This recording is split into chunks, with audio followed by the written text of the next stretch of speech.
All right. Today I have Angela with me. And first, I'll start off with Angela and I met through BLN, and we actually got to meet each other at the summit back in January. Yeah. So that was great to see somebody in person after we met online for a little bit. But Angela, I have you on here to share your journey in life. And would you mind just starting off with who you are today and what you're doing? Sure. So my name is Angela Goodman. Most days that's who I am. I'm just kidding. I today am a small business owner. I have a restaurant and a business that helps other small business owners. And I also have some real estate investments. And I'm a mother of two girls, humans. And then I have five. And then I have five non-human children, two cats and three dogs, all girls. So I have seven girls of various sizes, shapes, and hair. Yeah. That's great. Yeah. So, your business. So, like, I know a little bit about your journey, and if you want to just share kind of how you got to where you are, like, what Sure. led you into doing what you're doing.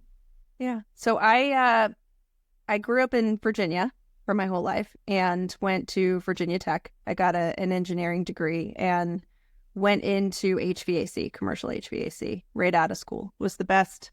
It was technical sales. It was the best kind of opportunity that I had in front of me. I stayed with that company for 15 years. And while I was with that company, also started a business with one of my ex-husbands and in construction. And so I was running that with him on the side. And then I also helped out a local community theater and was very active in that at the time while building my career. And then after 15 years with that company and three different moves and a lot of time developing people in that business, the way the company was going and what they wanted to do with the leadership just didn't align with where I wanted to be. And so I decided to go out on my own. I had always kind of been an entrepreneur in a lot of facets. And so I went out on my own at that point in time and invested in a restaurant franchise concept called Famous Toastery, which is a brunch restaurant. And so that's kind of how I got my start in betting on myself 100% and not having a W-2 from a large employer. And then I have had that restaurant now for 7.5 years. And over the course of time and through COVID, developed my other business, which is Valkyrie Ventures, to help other small business owners kind of get grips on their cash flow, on their business, on their revenue, and just help people kind of get their life back. So that's where my passion is in helping other small business owners not struggle by learning. I learned a lot of things in my time, both in corporate America and my time owning my own businesses, that I made a lot of mistakes and I could have done things differently to help myself out. And so I like to try to help other people not make the same mistakes that I made and be a little happier with owning their businesses. Yeah. So That's great. Yeah. So what kind of mistakes have you made? That's so good. That's so good. I make mistakes every single day. I still make mistakes every single day and I still learn from all of them. Some of the larger mistakes that I made, in going into franchising, there was a lot of things about franchising that at the time I just didn't know. But I believed in myself that I would make it successful. But I struggled with all from location, picking the right location for my business to, the franchise agreement negotiations with the lease and the landlord. And I'm a very trusting person. So I trusted some people that I shouldn't have trusted and now have since developed a better discernment process for myself. But I've had bad business partnerships. I have made mistakes by not listening to my own faith and my inner self. And when things were kind of like, hey, maybe you shouldn't do that, or maybe you should be doing something else, and not trusting in that, not trusting myself. So there've been some real doozies. I'm working right now through a mistake in the discernment process. I got into business with someone that I trusted in some real estate investments, and unfortunately, they have not worked out the way I had hoped. And as a business partner, I maybe could have had a better discernment process so that I wouldn't be where I'm at today. What kind of different changes would you have made? Um, you know, I should have listened to the signs, in all honesty. So, in the month of closing, that we were supposed to close on these quadplexes, the month of closing, I found out that my business partner was not going to be able to be in the financing piece of it. And most of the investment was mine, and everything to that point was mine. And I would have lost quite a significant amount of money at that point if I had pulled out. So I continued through the deal and made the deal happen, and at the 11th hour. And I should have listened to the signs at that time and lost that amount of money, because now I'm going to lose about triple that amount of money getting out of the deal. So, I'd say that's probably one of the biggest pieces of my discernment process now, is like, I am looking for, if it's a decision that I have to make, I am looking for every single sign I could possibly see. I'm looking under boxes, checking corners, praying to God. Like, I am doing all the things. To make sure that I get every single little bit of evidence on what I'm supposed to be doing before I make that determination. Yeah. And can I ask that you had an agreement, I guess, with this partner too? Like, oh, of course. Yeah, of course. Yeah. I have an agreement. I'm the majority owner of the agreement. And that's still not even saving me. There's corners I couldn't have seen around a year and a half ago, corners I couldn't have seen around, that unfortunately now I'm like, oh, dang, why didn't I not see that? Why didn't I pick up on that? Why didn't I put that in there? Yeah. Mm-hmm. So going forward, like, if you were to work with somebody else, what would be the one or two items that you would say, like, okay, this guy checks my box or whatever? I don't think I want to work with anybody else. So that's good, right? And you kind of in that situation, you got this. Yeah. Yeah. Because it sounds like you kind of carried the whole process anyways. Yes. Yes. Story there. Yeah. I have a good friend of mine who was along the ride with me as I was going through all of that. And he kept telling me, Angela, you don't need anybody else. Like, you don't need anybody else. You can do this on your own. Why are you going into this with someone else? And unfortunately for me, I didn't listen to that. That was one of the human forms of the signs that I received during that time. And I just didn't listen. We all get sent messages. We get sent messages visually. We get sent message internally. We get sent messages mentally. And when those messages don't typically work, the messages come in the form of a person, and most of us just don't recognize it. We're thinking, oh, that person is biased towards something, or they're just saying that because that's how they feel. No, sometimes those messages are being sent to us because they're not coming from that person. They're just being delivered. And so that's one of the things, definitely. I am, whatever message source, I am looking for it these days, for sure. Yeah, so you kind of take everything from all different angles and process it to see if it's right or wrong. Yeah. Yeah. Yeah, absolutely. Yeah. Okay, so you won't work with anybody else ever. I mean, listen, I'll collaborate. But what I won't do is that much of a financial entanglement with someone that I don't know very well. And I knew him, and I knew people who knew him, and I'm a detective, so I will find things out ahead of time. But the person inside of me sees the potential in everyone else. One of my special gifts is the fact that I can identify potential in people. Now, whether they live up to it or not is another story altogether. But I'm good at identifying that potential and then helping them to grow through it. I've done it in all of the businesses that I've been involved with, whether they've been mine or someone else's. And so having that gift is good, and it's not so good at times, because I saw a lot of potential in this particular partnership. And unfortunately, he was not really the person who I thought would live, I thought he would live up to the potential, and he's just not that person.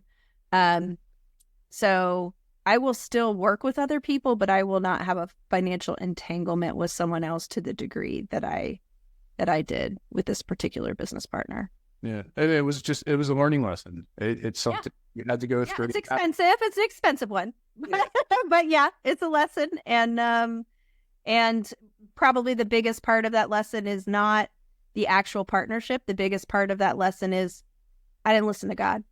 That's it. I didn't. And so now I am, and now I know. And had I listened back then, I wouldn't be here today. So that's my lesson.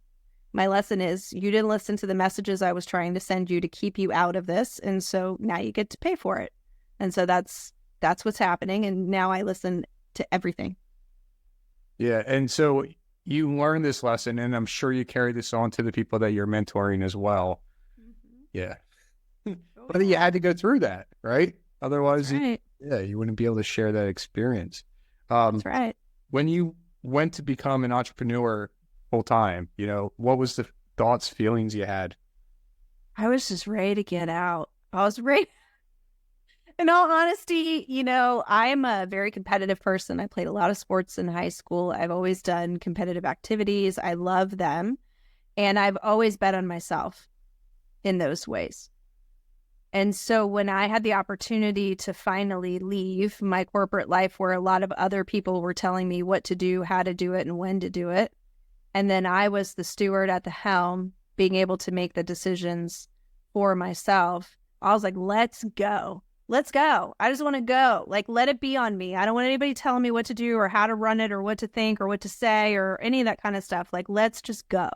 So I was really excited out of the gates because I had the freedom and the autonomy. And even though I went into a franchise concept, I picked it partially because it was very, very much in its infancy. The franchise itself was still small. There were only a few locations. There weren't many franchisees. The systems were somewhat developed, but not fully developed. So I was like, this is not, I'm not going to have a bunch of people breathing down my neck telling me what to do. Like, they're going to look to me for some of my business acumen and support to help them along the way. And that's exactly what happened.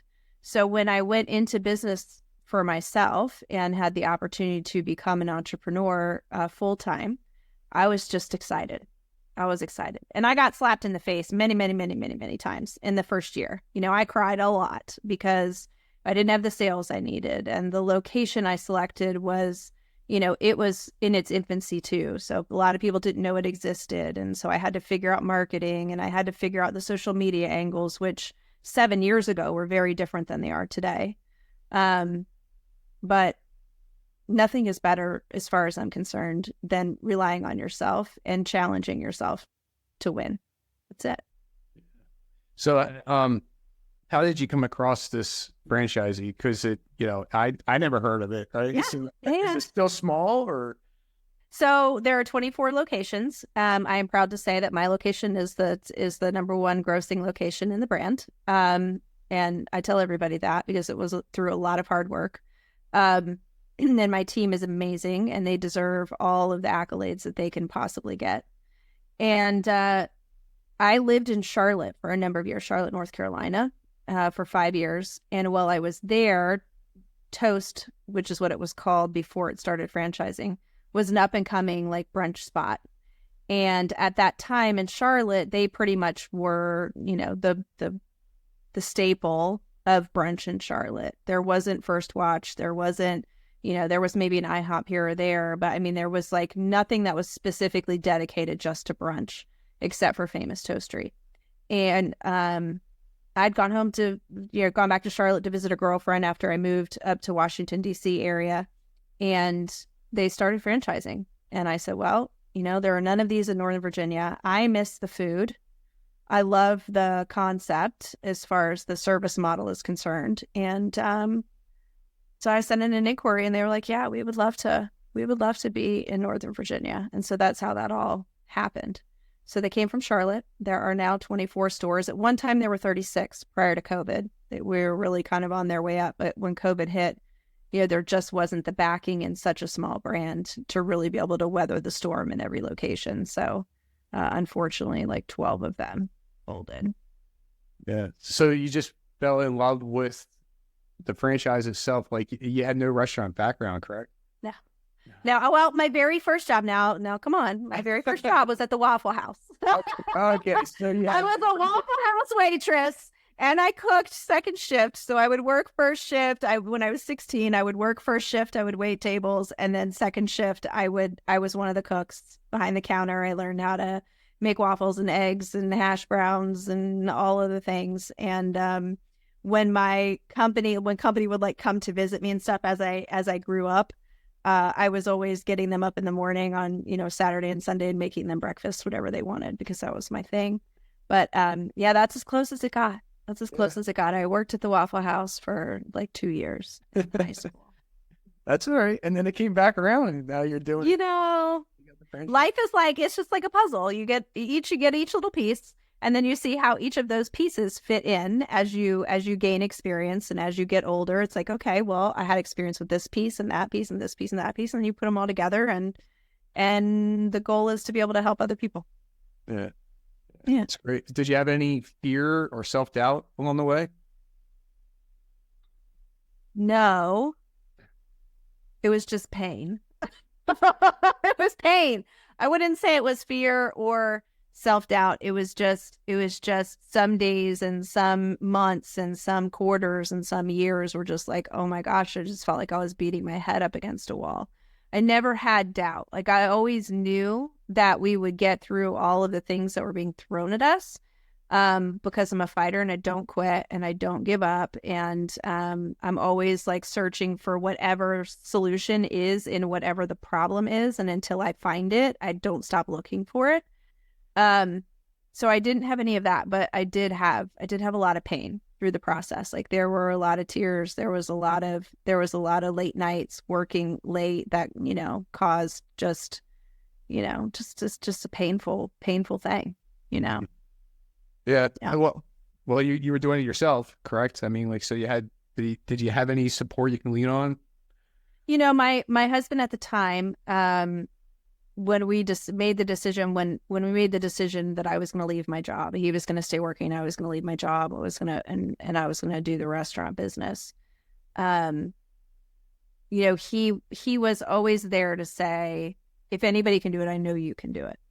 He always did like stand behind me in that way. And if something broke, he would come and try to fix it. If we were super busy and I needed something to get delivered to a customer, or we had a caterer or something, he would come and do that. So he was great in that way. Like, if there was something I needed him to do, he was very supportive in that way and would do it. We are no longer together. However, we still work together. He, now that I have the other businesses that I have, I've kind of stepped back from full-time operations in the restaurant.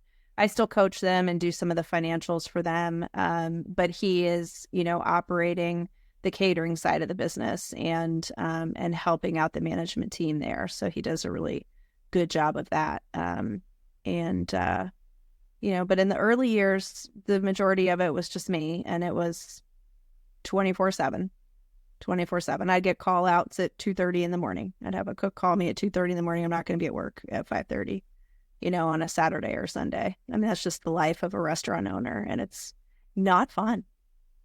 Yeah. And that's what a lot of people would say, right? Like, that you're crazy, that it isn't going to be fun at times, And so, I mean, how do you tell somebody else that thinks that or says that to you, how do you share how different it is, because now you're in a different position, right? You're not spending all that time there and everything, but you had to get through all that. You had to grind, I guess you could call it, work hard. Yeah. Yeah. So, it's funny. I had family members. I had an aunt who had owned a restaurant, and she told me, Angela, don't do it. Don't do it. And they had owned their restaurant for 7 years, and they had a dinner restaurant. And she's like, don't do it. Don't do it. You won't have your life. You won't have your life. And at the time, in the HVAC job that I had, I was running a $25 million P&L. I had 72 employees. We had hundreds of service customers, most of them hospitals, hotels, universities, some of the government installations around Washington, D.C. The clock never stopped for that either. I would still get phone calls if I had a technician go out on a emergency call at 1:00 in the morning and something went wrong or they didn't show up.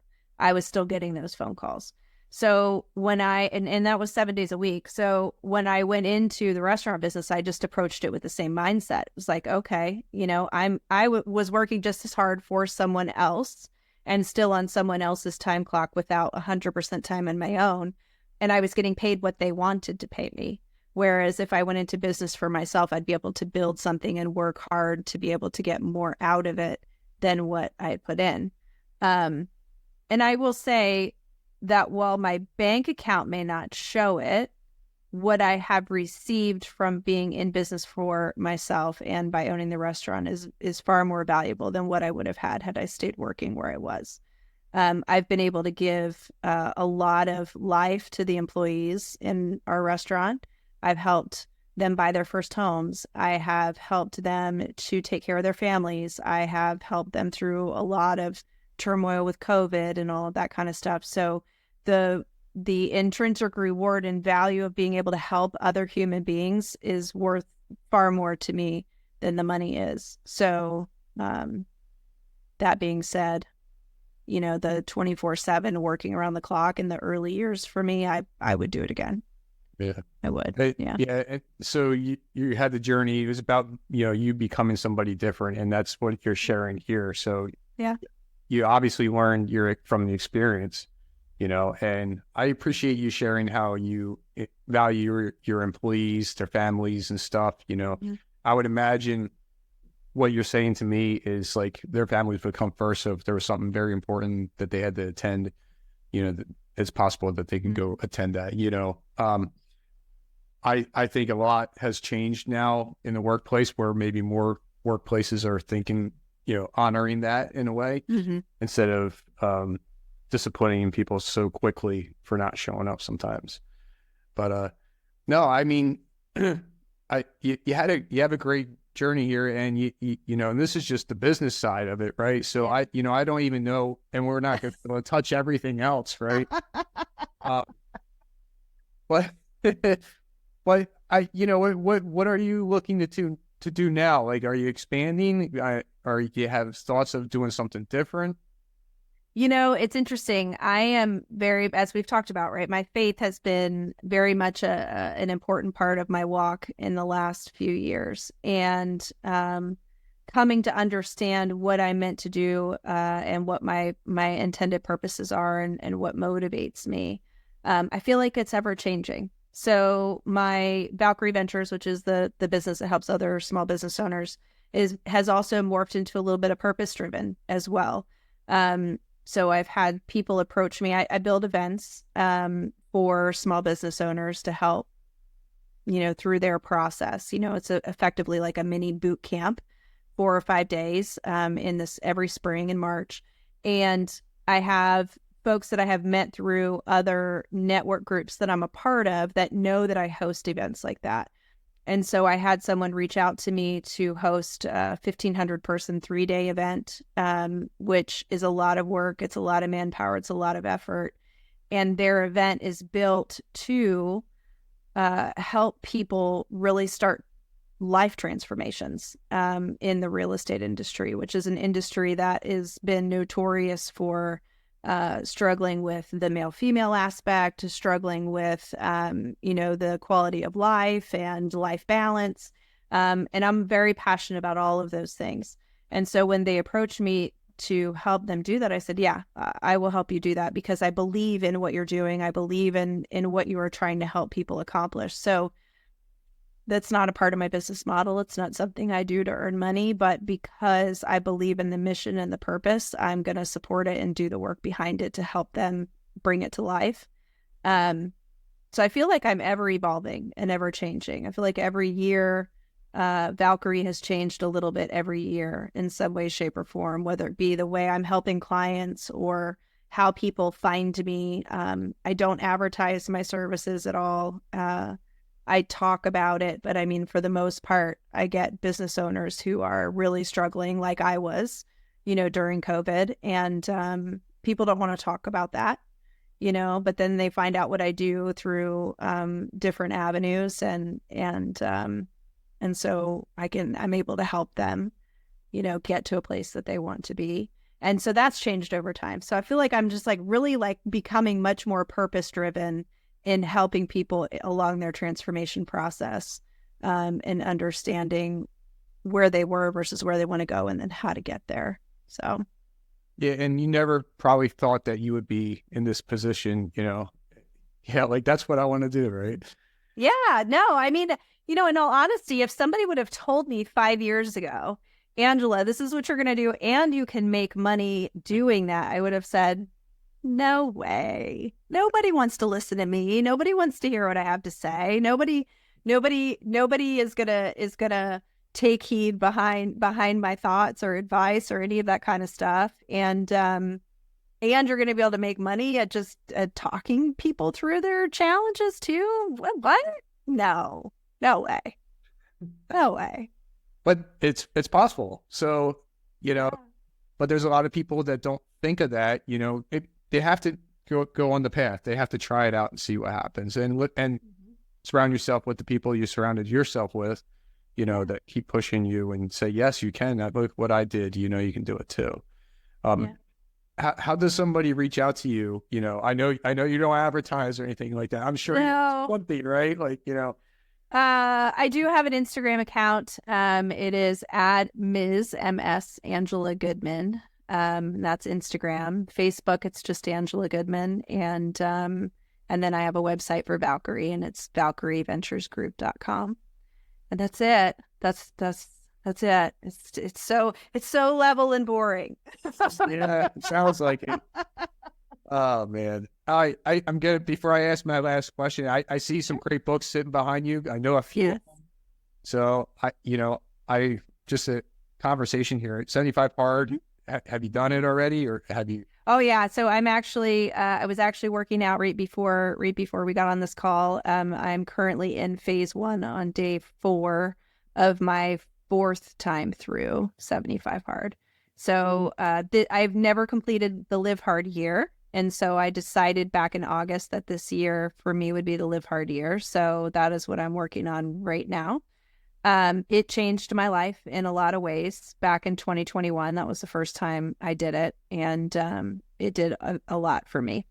So I'm a firm believer in it. So all the books that are behind me are books that I read a while ago that have all just been big influences in where I am today. And then I'm always reading. So I have bookshelves. You can't see them because they're on the other side of the room, but I have bookshelves full of books that need to be read and books that have already been read. Yeah, and you handed out the Power of One More at the event we were at. I already had the book. I already read it, but I gave it to my son. So Good. we'll see what happens. He'll read it. How old is he? He's 14. 14. Okay. So that's a tough age, but someday he's going to pick that book up and read it and be like, nah, I know why my dad gave it to me. Yeah, he's like, right now it's like, this doesn't make sense to me, right? Yeah. And he's just at the beginning, so who knows? But it's a very good book, and I can get why you were handing it out. Besides, it was from Ed Milet, but no, they're great. So I have one question for you. Okay. What are 3 key things you've learned and used along your journey? Well, I already mentioned one of them. Listen to the signs. Listen to the messages. That is one of the big things for me that I didn't do for a lot of years that I now do. And that has changed my existence. Probably another thing is all the answers are inside you.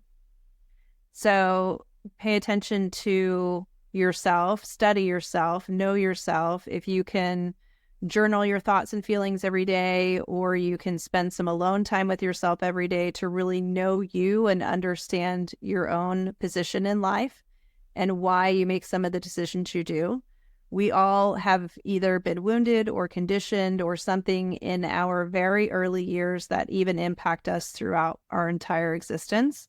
So if you know yourself, then you understand why you respond in certain ways to things, then that can be very helpful along your journey. See, 3 things.